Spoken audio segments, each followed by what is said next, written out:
누가복음 9장 37절부터 48절까지 합독하시겠습니다. 이튿날 산에서 내려오시니 큰 무리가 맞을세 무리 중에 한 사람이 소리질러 이르되 선생님 청컨대 내 아들을 돌보아 주옵소서. 이는 내 외아들이니이다. 귀신이 그를 잡아 갑자기 부르짖게 하고 경련을 일으켜 거품을 흘리게 하며 몹시 상하게 하고야 겨우 떠나가나이다. 당신의 제자들에게 내쫓아주기를 구하였으나 그들이 능히 못하더이다.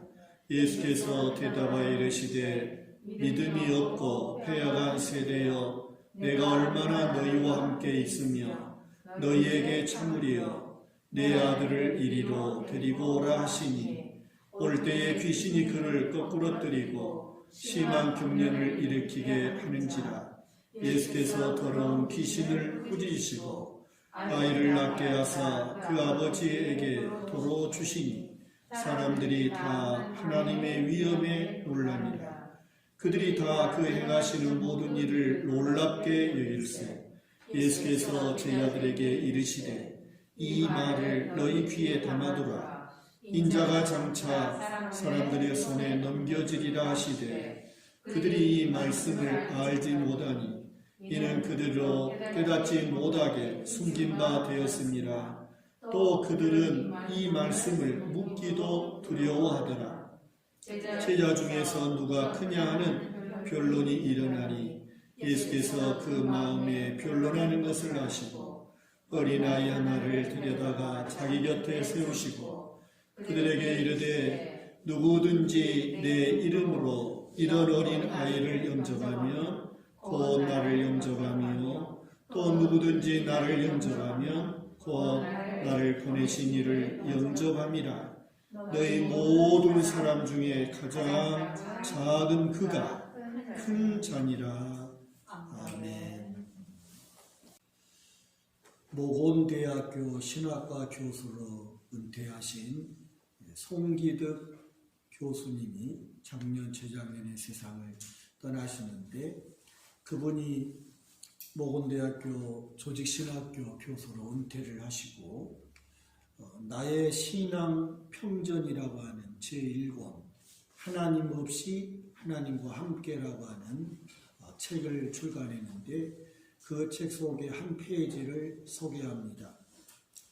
입신양면의 꿈을 안고 고흥반도 남쪽 마을 길두에서 이웃으로 올라와 자취를 하면서 어렵게 공부하던 중학교 2학년 송기득은 1948년 여순 항쟁이 터지기 보름 전쯤 사랑의 성자로 잘 알려진 손양원 목사님이 송기득이 출석하던 여수읍교회에 와서 부흥집회를 하였다.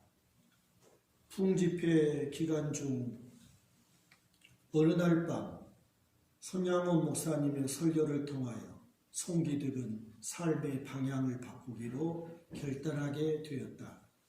그때 나는 셋째라는 제목의 설교를 듣고서 너무나 감동한 나머지 나의 삶의 방향을 완전히 바꾸기로 결단했다.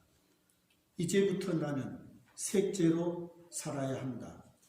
첫째는 하나님을 위해서, 둘째는 이웃을 위해서 사는 것이다. 나는 다만 그 다음일 뿐이다. 나는 책상머리에 나는 셋째라는 표고를 써붙이고 그 밑에다 피가 나도록 하고 덧붙였다. 내가 셋째로 살기 위해서 우선 피가 나도록 공부를 해야겠다고 생각한 것이다. 그 후 송기득은 이 설교에 크게 감동받아 3학년 1학기 무렵, 그때 당시는 5년제였다고 합니다. 3학년 1학기 무렵 대학까지 장학금이 보장된 수산학교를 그만두고 미션스쿨인 순천 매산학교로 전학하였다. 이는 부친을 크게 실망시킨 결정이었으나 가족들도 그의 굳은 결심을 꺾지는 못하였다. 순천 매산 학교로 전학한 이유는 신학 공부를 해 목회자가 되기를 작정하고 이를 위해 기독교 학교에 다니며 인격 도야를 하기 위해서였다.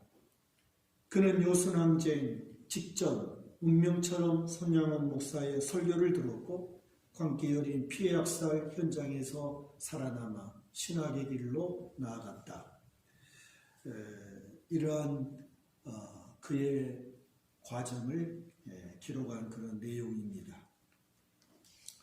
지난 26일부터 28일까지 광주 코로나 확진자는 243명으로 대부분 교회를 통한 집단 감염이라고 되어 있습니다. 광주 IM 선교회와 안디옥 교회에서 집단으로 발생했고 전국에 퍼져 있는 TCS 선교회라는 국제학교는 미hin가 대안학교라고 말하고 있습니다. 이곳을 운영하는 대표자는 목사라고 하나 신학교육도 목사 안수도 확실하지 않다고 합니다. 돈벌이 목적으로 학생 1인당 한 달에 약 80여만 원의 수업료를 받았다고 합니다. 어느 방송사 뉴스 진행자는 가난한 학생들에게 공부할 수 있도록 해준 것이 아니라 수익사업으로 운영하면서 세금 한 푼 내지 않았다고 비꼬아 말한 것을 들었습니다. 결국 한국교회가 도매급으로 사람들에게 교회 지긋지긋하다는 욕을 먹고 비난을 받게 되었고 결국엔 대면 예배 금지라는 행정명령이 떨어지게 되었던 것입니다. 지금 우리 그리스도인들이 송기득 교수가 어릴 때 손양원 목사님으로 들었던 과연 우리가 셋째로 살아가고 있는가? 첫째는 하나님을 위하여, 둘째는 이웃을 위하여, 그리고 그 다음 셋째로 나를 위해 사는 삶을 과연 우리가 얼마나 살아가고 있는가 하는 돌이킴을 갖지 않을 수가 없습니다. 예수님은 이 세상을 구원하시기 위해서 이 세상에 오셨고 하나님의 나라를 이 세상에 세우시고 완성하시기 위해서 말씀을 선포하시고 또 가르쳐 주시고 친히 예수님 당신이 모범을 보이시면서 십자가의 죽음과 부활을 통해서 세상을 구원하시기 위하여 주님이 걸어가셨던 그러한 과정을 우리는 말씀에서 너무나도 잘 알고 있습니다.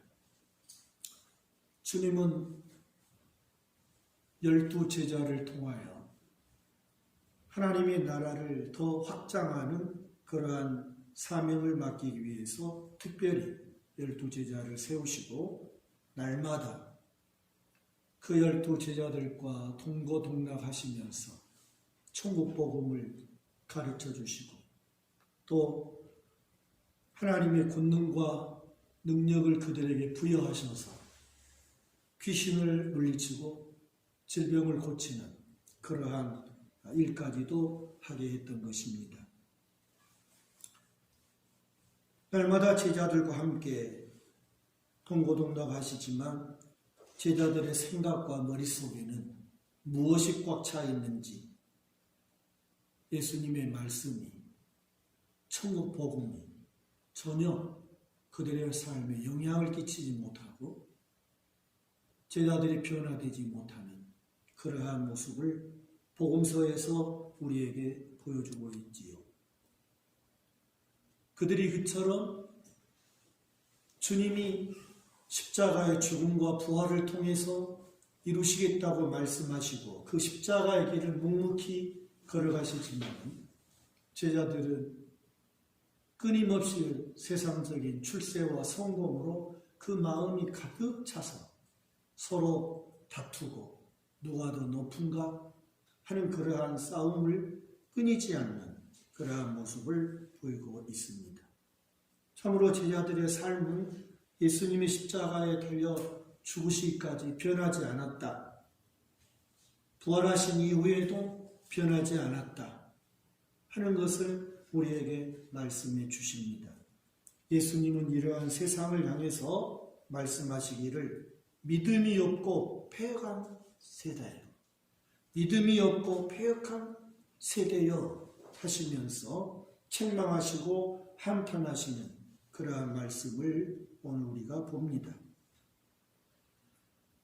이러한 예수님의 이 말씀은 이 세상이 어떤 것인가 계속해서 예수님을 따르는 제자들에게 생각하게 하시고 또 보게 하시는 그러한 의미의 말씀이라고 할 수 있습니다.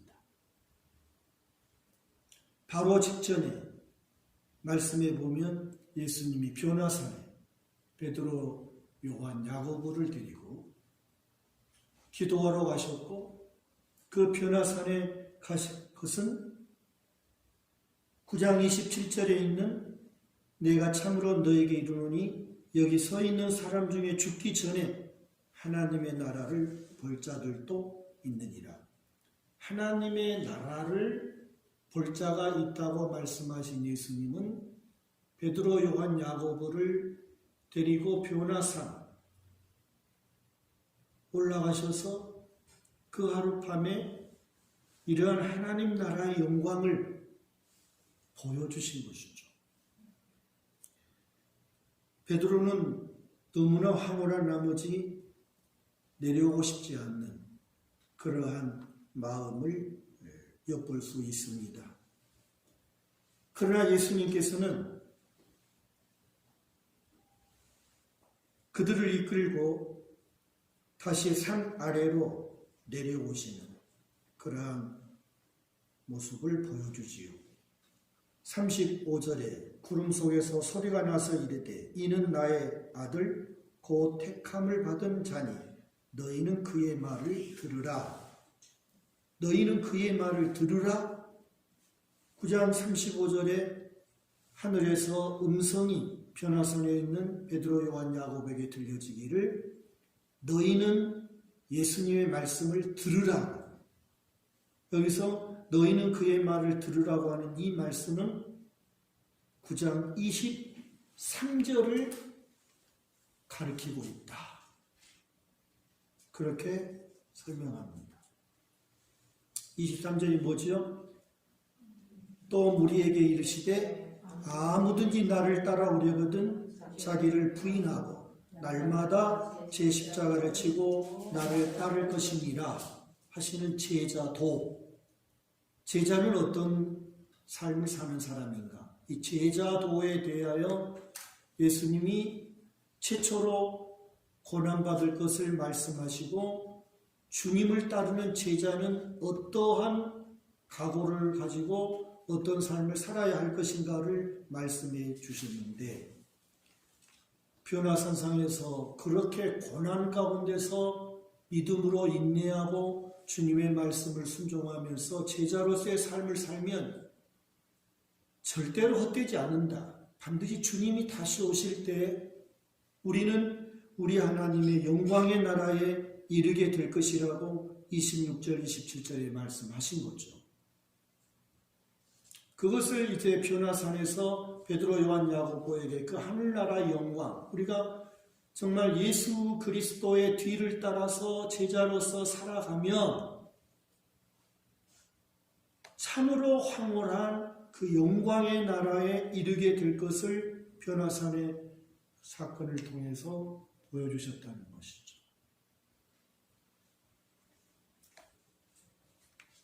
예수님은 변화산에 계시기를 거절하시고 아니 하나님의 영광의 나라를 뒤로 하시고 이 패역한 세상으로 오셨다고 하는 것이고 변화산에서 산 아래에 어두움의 권세가 지배하는 그런 세상으로 제자들을 이끌고 내려오셨다 하는 여기에 중요한 의미를 우리가 가져야 되겠다.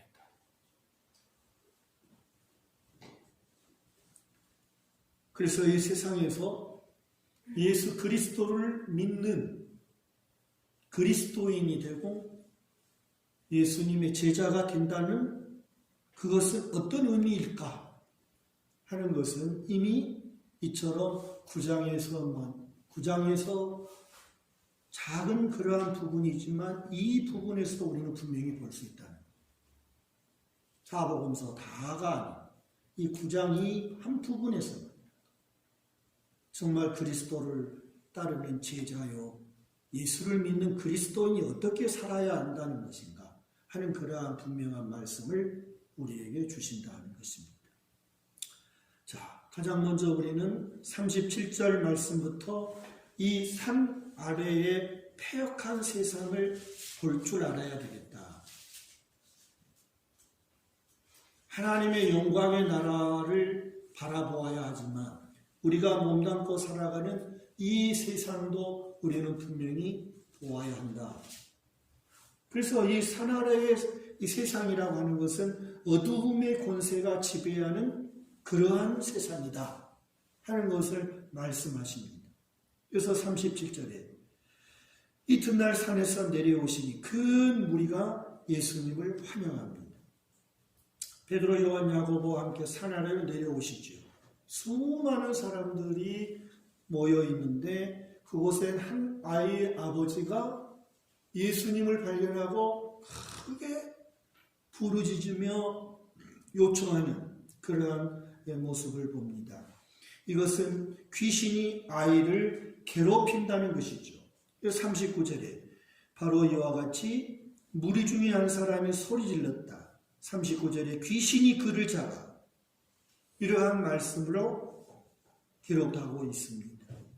그래서 이 사단 마귀 귀신은 이 아이의 몸에 덫을 쳐놓고 다른 사람과 접촉할 수 없도록 역사하고 또 사탄은 이 아이의 말을 빼앗고 듣지 못하게 하고 전적으로 이 아이의 인생을 파괴시키는 그러한 어두움의 권세라고 하는 것이고 이러한 사단이 지배하고 있는 이 세상이라는 것을 말씀하십니다. 이처럼 사단은 인생을 파괴하고 죽이고 싶어하는 그러한 악한 존재라고 하는 것을 말씀하시고 28절부터 36절에 변화산의 그 영광을 뒤로 하시고 산 아래의 고통과 비극이 있는 그러한 산 아래로 예수님이 오셨다고 하는 것입니다. 이것이 하나님께서 예수님을 이 땅에 보내신 이유였고 예수님이 하나님 나라의 보좌를 뒤로 하시고 이 세상에 오셔야만 했던 그러한 성육신에 예수님이 오신 이유이지. 지금도 사단 마귀 귀신은 이와 같이 활개를 치고 세상 속에 역사하고 그리고 수많은 생명들을 괴롭히고 있다라고 하는 그러한 말씀입니다. 사단 마귀 귀신은 직접적으로 인간을 괴롭히기도 하지만 한 걸음 더 나아가서 탐욕스럽고 불의한 경제, 그런가 하면 악한 정치 세력, 잔혹한 무소불위의 제도, 이러한 것을 통해서 하나님의 존귀한 형상을 지닌 사람들을 억압하고 유린하고 빼앗고 짓밟고 파괴시키는 바로 이러한 것들이 적폐라고 하는 것이죠. 우리 사회에도 이러한 탐욕스럽고 불의한 경제, 그런가 하면 악한 세력과 같은 어떤 그러한 정치 세력, 잔혹한 무소불위의 권력, 이런 것들이 전 힘없는 평민들을 억압하고 그리고 인생을 송두리째 빼앗아버리고 파괴시키는 그런 일들이 비일비재하다. 그런가 하면은 이 어둠의 권세는 강경한 세상 문화를 통해서도 영혼을 파괴시키는 이러한 일들이 끊임없이 일어나고 있다는 것. 이렇게 악한 마귀에게 얽매인 세상을 구원하시기 위해서 하나님은 사람의 몸으로 예수 그리스도로 이 세상에 오셨다는 것입니다.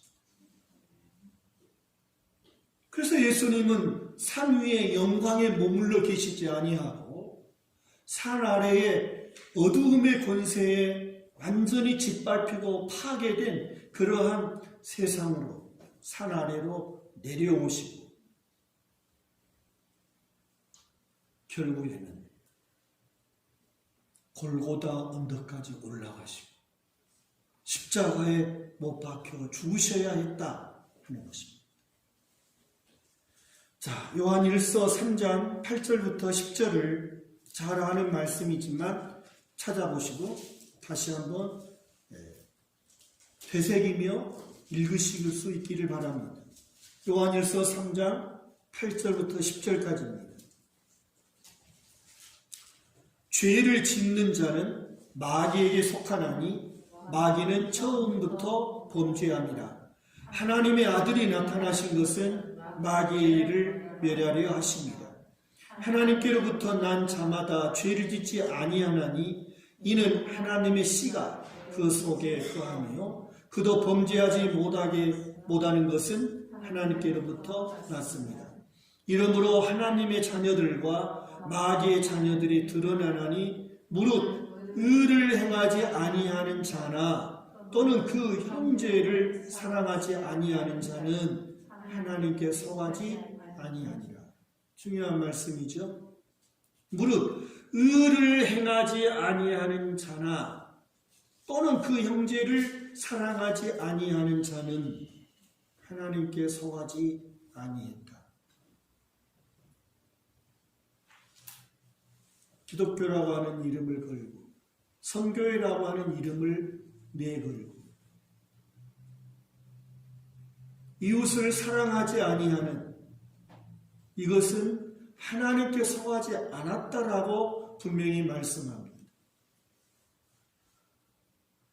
신천지는 이단이니까 그런가 싶다 하지만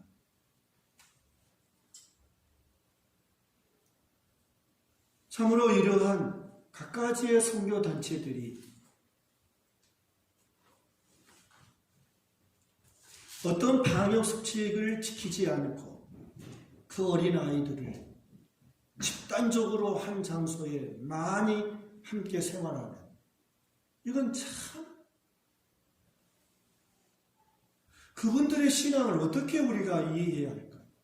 정말 하나님의 말씀에 비추어 볼 때 그들이 정말 하나님께 속한 자인가?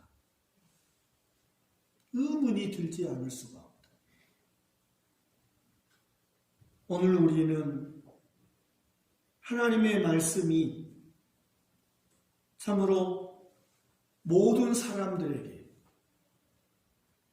하나님을 드러내고 하나님의 선하심을 보여주는 그러한 말씀으로 우리 속에 역사되어야 된다는 거죠. 나만을 위한 하나님은 아니시죠. 모두를 위한 하나님, 심지어 자연 만물을까지도 위하시는 하나님을 우리는 알아야 하고 그러한 하나님을 경외하면서 모두를 사랑할 수 있는, 존중히 여길 수 있는 그러한 믿음으로 나아가야 될 줄로 믿습니다. 그렇지 아니한 것은 이와 같이 패역한 세대다. 어두움의 권세가 지배하는 산 아래의 모습이다 하는 것입니다. 예수님은 믿음 없는 패역한 세대라고 말씀하십니다. 9장 1절부터 6절을 보면 예수님은 제자들에게 귀신을 제어하며 병을 고치는 능력과 권위를 주셨어요? 안 주셨어요? 주셨습니다. 그래서 그들이 그렇게 행했습니다. 그런데 지금 산 아래에 보여지는 이 상황은 왜 귀신을 쫓아내지 못했을까? 그 귀신을 쫓아내지 못하고 안절부절하고 어찌할 바를 모르는 그러한 제자들을 향해서 믿음이 없다고 하셨다. 패역한 자들이라고 책망하셨다. 왜 그러셨을까? 왜 그들이 믿음이 없고 패역한 자들이라고 주님이 책망을 하셨는가 하는 거죠. 예수님은 3년 동안이나 제자들에게 주님이 왜 오셨는지, 하나님께서 예수님을 통하여 이루시고자 하시는 그 하나님의 나라가 어떤 것인지를 가르쳐 주시고 보여주시고 경험하게 하셨죠. 그래서 그 제자들이 이제 예수님을 대신하여 주님의 사역을 이어갈 수 있도록 하시기 위해서 3년여 동안 예수님은 그들에게 참 인내하시면서 말씀을 가르치셨습니다. 그러나 제자들은 여전히 달라진 게 없습니다. 제자들의 마음에는 여전히 세상적인 출세와 성공, 헛된 이러한 욕망으로 가득 찼다라고 하는 것입니다. 왜 얼마 전에는 귀신을 물리치고 질병까지도 고치는 그러한 제자들이었는데 지금 이 상황에서는 이들이 이러한 일을 행하지 못했을까라고. 그래서 그러한 제자들을 향하여 믿음이 없다, 패역한 세대다, 이렇게 책망하셨다는 거예요. 귀신 들린 아이를 보는 제자들의 마음이 문제다. 지금 제자들의 마음이 문제다. 그들의 생각이 어떤 생각으로 가득 차 있는가? 그것이 이처럼 주님께로 부여받은 그러한 권세와 그 권능을 행하지 못했다. 그들의 마음이 문제다. 그것은 아이를 향한 긍휼한 마음이 없었고, 귀신을 향한 분노의 마음이 없었고, 하나님을 향한 의존하는 마음이 없었다고 해석하고 있습니다. 오로지 그들 속에는 이 아이를 고침으로써 놀라운 일을 일으켜서 자기를 드러내고 자기를 자랑하고 자기를 높이려고 하는 그러한 마음, 그런 생각으로 가득 차 있었기 때문에 그 헛된 욕망이, 그 헛된 욕구가 이와 같이 주님이 주신 그 권세와 능력을 행하지 못했다. 그렇게 말씀하십니다. 그것이 믿음이 없고 패역한 세대라는 것이죠. 그래서 믿음은 자신을 높이기 위해서가 아니라 악을 몰아내고 약한 사람을 돕기 위해 하나님의 능력을 의존하는 마음이 믿음이다. 이렇게 설명을 합니다. 믿음은 뭐냐? 자기를 위해서가 아니다.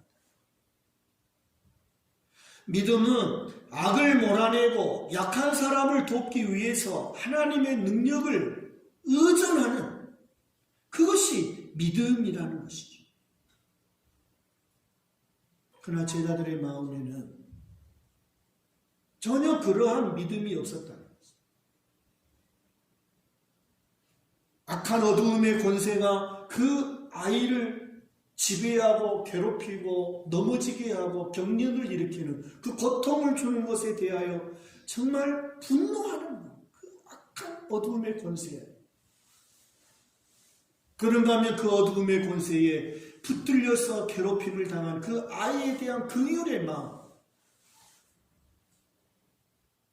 그래서 하나님의 영광을 드러내고 하나님께서 우리에게 이루시고자 하시고 우리에게 주시고자 하시는 그 하나님의 마음과 은혜를 드러내 보이지 못했다는 것입니다. 철저하게 그 일을 통해서 그들은 철저하게 그 일을 통해서 그들은 자기를 높이고 대접받고 하는 어떤 그런 자기 욕심, 헛된 욕망 이런 것 때문이었다고 말씀하십니다.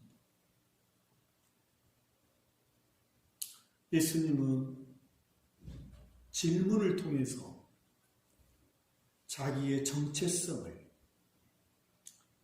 말씀하시죠. 제자들에게 질문하시죠. 세상 사람들이 나를 누구라고 하더냐.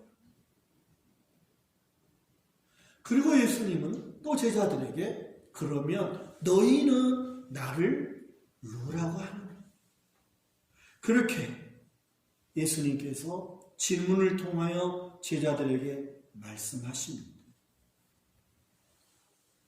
그래서 9장 20절에 베드로가 하나님의 그리스도라고 말씀하십니다. 베드로가 그리스도, 당신은 하나님의 그리스도이십니다 할 때 마태복음과 달리 모든 그러한 나머지 말은 누가는 빼어버렸습니다. 그리고서 참으로 하나님의 그리스도, 예수님이 누구냐, 주님이 누구냐, 예수님의 정체를 그들의 질문을 통하여, 예수님의 질문을 통하여 그들이 대답하게 그렇게 하셨죠. 1장 35절에 천사가 하나님의 아들이라고 선포하는 말씀이 있습니다. 2장 26절에는 시므온이라고 하는 사람이 찬양하며 예수님은 하나님 아들 그리스도라고 찬양합니다. 4장 41절에는 귀신도 그리스도 하나님의 아들인 것을 알았습니다. 4장 21절에는 예수님 자신의 말, 주님이 친히 말씀하시고 당신의 사역을 통해서 그리스도이심을 말씀하셨습니다. 9장 22절에는 최초 이제 이르시되 인자가 많은 고난을 받고 장로들과 대제사장들과 서기관들에게 버림바 되어. 왜 장로, 대제사장, 서기관일까요? 이들은 악한 정치 세력자, 악한 정치 권력자. 그래서 버림받아 죽임을 당하고 제3일에 살아나야 하리라. 이렇게 예수님이 친히 말씀을 하십니다. 그래서 고난받고 죽임당한 후에 부활하실 그리스도, 어떤 혁명을 통하여 정치적 해방을 이루는 그리스도가 아니라 버림받고 십자가에 죽고 부활을 통하여 이루실 하나님의 나라, 그 나라를 이룬 그리스도이심을 드러냈다고 하는 것입니다. 9장 21절 보십시오. 경고하사 이 말을 아무에게도 이르지 말라 명하시고. 무슨 말이에요? 9장 21절 예수님이 아무에게도 이 말을 하지 말아라 경고하셨다. 무슨 말이었을까요? 바로 앞절에 있는 예수님은 하나님의 그리스도. 예수님은 하나님의 그리스도라고 하는 이 말을 하지 마라. 심지어 이 말을 아무에게도 알리지 말라고 경고했다라고 하는 거예요. 이 말씀이 무슨 뜻이죠? 예수님이 그리스도라고 말해주면 좋잖아요. 수많은 사람들에게 예수님 하나님의 그리스도다 이렇게 말해주면 주님이 좋아요, 싫어요? 인간적으로 보면 좋지요. 선전해 주니까. 근데 예수님은 경고하시면서 말하면 안 돼. 이유가 뭐예요? 그 이유는 세상 사람들이 원하는 그리스도, 하나님께서 이루시고자 하셔서 보내신 그리스도와 너무 달랐다.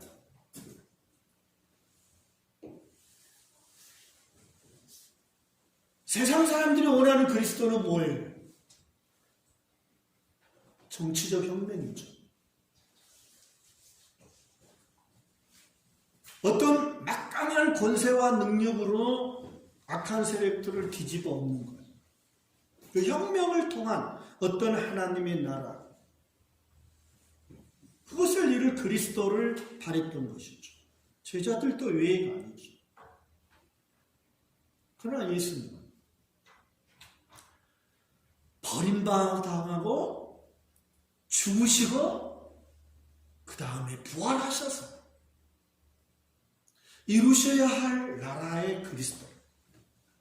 그러니까 세상이 원하는 그리스도와 주님이 걸어가시는 그리스도의 길은 완전히 하늘과 땅 차이다. 그렇기 때문에 말하지 마요. 그들이 이해하지 못해. 또 하나는 예수님이 그리스도라고 하면 수많은 사람들이 예수님을 뭐 할 거예요? 추종하게 됩니다. 인산인해를 이루겠죠. 오병이어의 기적을 통해서 엄청난 사람들이 예수님에게 지금 관심을 가지고 주님을 따랐죠. 그러한 예수님은 그 군중들을 피해 도망가셨어요. 왜?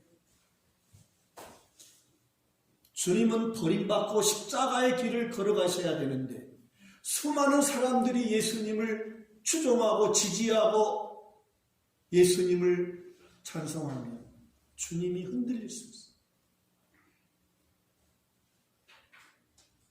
그러기에 예수님께서는 경고하시면서 예수님이 하나님의 그리스도라고 하는 말을 말하지 말라고 당부하셨다라고 볼 수 있습니다.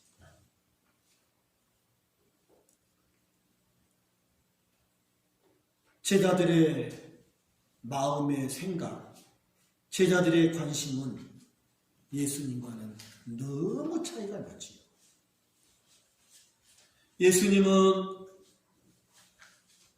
하나님의 나라를 세우는 그 일을 위하여 십자가에 죽으시고 부활하셔서 악한 어두움의 권세를 물리치고 하나님이 이루실 그 나라, 하나님이 다스린 나라를 이루시기 원하셨으나 제자들의 마음속에는 온통 세상적인 욕심, 권력, 높은 자리, 명예, 출세 이러한 것으로 가득 찼다라고 합니다.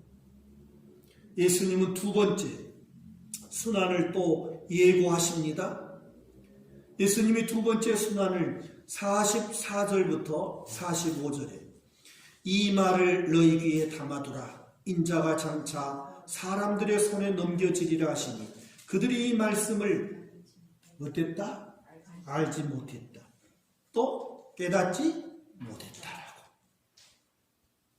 두 번째 주님이 다시 하나님이 예수님을 통하여 이루신 하나님의 나라는 혁명이 아니라 참으로 자기를 희생하고 자기를 십자가에 내어 죽으심으로써 이루신 하나님의 나라임에도 불구하고 그 말씀을 다시 주님이 귀담아두라고 장차 사람들에게 팔려서 손에 넘겨져 죽으실 것을 말씀하시지만 제자들은 그 말씀을 알지 못했다, 깨닫지 못했다라고 기록하고 있답니다. 무엇을 말해주고 있습니까? 왜 깨닫지 못했을까? 왜 알지 못했을까? 그걸 우리에게 생각해 보라는 거예요. 예수님이 이렇게 거듭거듭 버림받고 십자가에 죽고 부활을 통하여 예수님이 하나님의 나라를 이루실 그리스도라고 말씀하시지만 진정 예수님을 따르는 제자들은 그 말씀이 무슨 뜻인지 알지 못했고 깨닫지 못했다. 오늘 우리도 마찬가지다. 우리도, 저와 여러분도 왜 29절에 있는 말씀처럼 아무든지 예수님을 따라오려는 자기를 부인하고 자기의 마음속에 가득 찬 탐욕과 욕심과 그리고 명예와 자랑 이런 것들을 다 내려놓으라는 거죠. 자기 십자가를 지고 믿음으로 삶으로 인하여 당하는 고난, 예수님을 따름으로써 얻어지는 힘든 일들, 그게 자기 십자가죠. 차영수가 자기가 달리 십자가를 지고 형장까지 가는 것처럼 자기 십자가를 지고 예수님을 따르라. 세상적인 모든 욕망을 다 버리고 오직 진리의 말씀, 하나님이 원하시는 그 나라의 법칙을 따라서 살아감으로써 당하는 고난도 감수하면서 그런 각오와 결단이 있어야 진정한 예수님의 제자여 그리스도인이라고 주님 말씀하시는 거죠. 그러나 이 제자들은 예수님을 따르는 제자로 선택받았지만 전혀 그 말씀을 알지도 깨닫지도 못했다는 거예요. 왜? 그들의 마음속에는 세상 것이 가득 차 있다. 명예와 출세와 성공이 가득 차 있기 때문에 주님의 이런 말씀이 전혀 이해가 되지 않아요. 오늘날에도 동일할 것입니다. 예수를 믿는다 하지만 주님의 이름을 부르지만 그들의 마음속에는 탐욕이, 헛된 욕망이 가득 차. 자기 이름을 날리려고 합니다. 자기 이름을 드러내려고, 자기를 높이려고. 이게 오늘날 한국교회의 모습, 한국교회 지도자들의 모습. 이게 바로 선교회라고 하는 이름을 걸고 집단적으로 수용하여 그 속에서 생활하는 그들의 참으로 어리석은 그러한 모습. 주님의 말씀이 이해가 되죠. 이미 높아질 대로 마음이 높아져. 이미 마음속에 절대로 가득 차요. 그 주님의 말씀이 그 속에 들어갈 수가. 정말 길바닥과 같은 마음. 길바닥과 같은. 돌짝밭이요. 참 가시덤불과 같은 그런. 예수님은 그렇게도 말씀하고 계시지만 제자들은 여전히 46절 이하의 말씀이니까 누가 크냐? 누가 더 잘났냐? 누가 더 똑똑하냐? 그것을 놓고 서로 따졌다는 거예요. 변론했다. 예수님은 그들의 마음을 보시면서 어린아이 하나를 데려 곁에 세우시고 말씀하시기를 너희 모든 사람 중에 가장 작은 그가 큰 자니라. 주님 말씀하십니다. 다시 말하면 사회적으로 상대적인 약자인 어린 아이를 대하는 태도, 어린 아이를 안 하는 것이 아니라 어린 아이를 대하는 태도를 가지고 살아요. 곧 예수님에 대한 그 태도는 어린 아이, 약자를 대하는 태도가 예수님을 대한 태도고 예수님을 보내신 하나님에 대한 태도다. 그러니까 약자를 대하는 태도가 주님을 대하는 태도요, 하나님을 대하는 태도라. 그래서 성경에는 뭐예요? 과부와 고아와 나그네. 그래서 오른편에 양과 왼편에 용서. 주님의 이름으로 병을 고쳤다. 주님의 이름으로 선지자 노릇하고 귀신을 물리쳤다. 나는 너희를 도무지 알지 못한다. 불법을 행한 자들이다. 왜? 가난한 과부에게 한 것이 곧 내게 한 것입니다. 그렇게 말씀하신 거죠. 약자를 대하는 태도가 어떤 것인가? 약자를 대하는 태도가 예수님을 대한 태도고 하나님을 대한 태도. 하나님의 나라에서 큰 사람은 어린아이처럼 작고 약한 사람을 예수님처럼 여기고 존중하는 사람이다.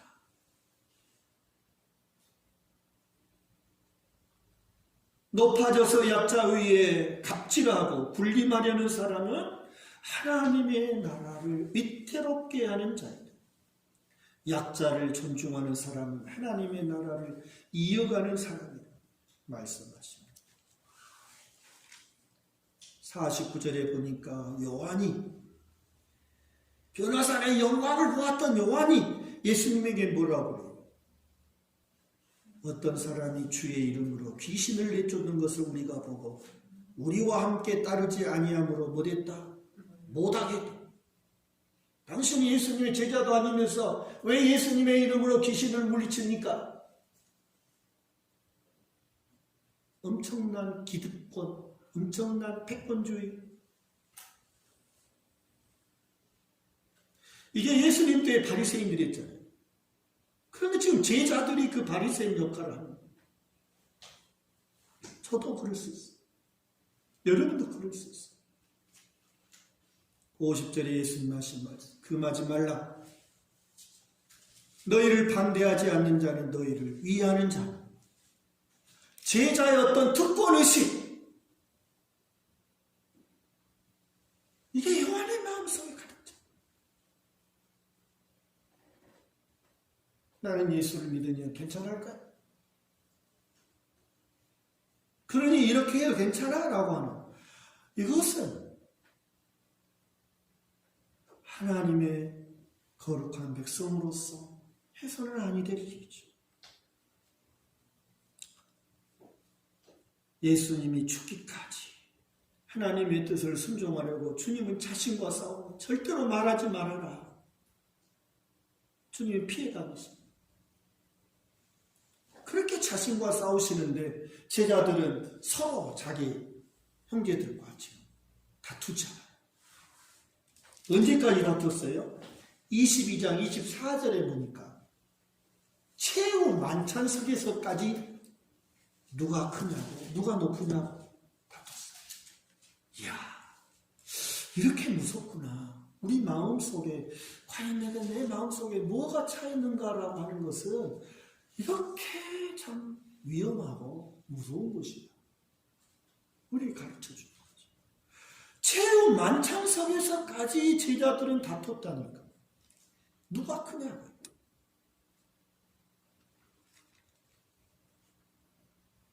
매일 성경에서 나오는 책을 보니까 회심이란 무엇인가? 종교의식에 충실하기만 하면 신앙생활이라고 할 수 있을까? 여전히 자신을 첫째라고 여기면서 살아간다면 진정으로 신앙에 입문했다고 말할 수 있겠는가?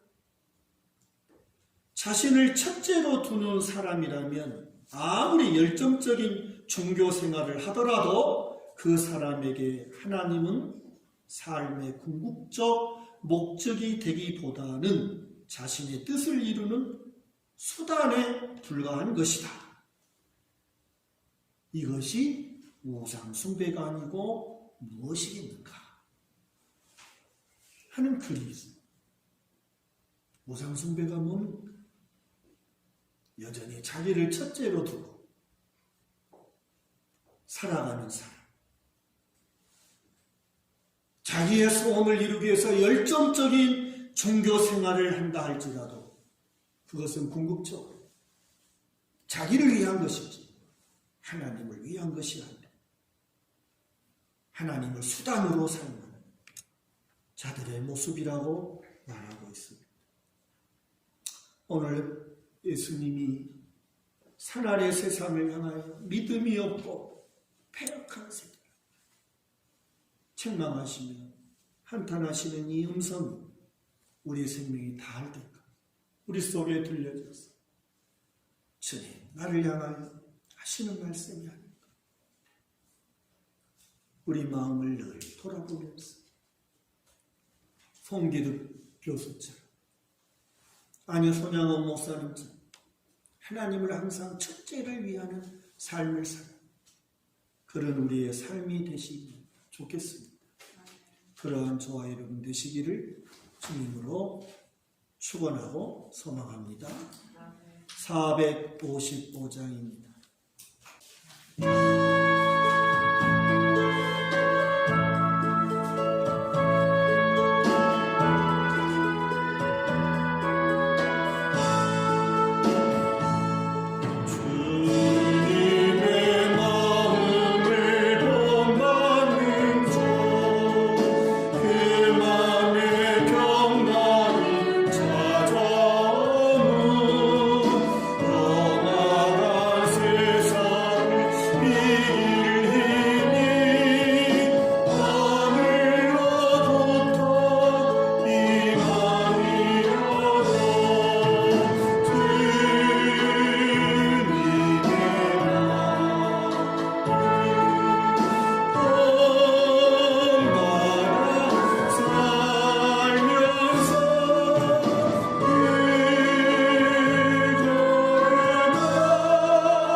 주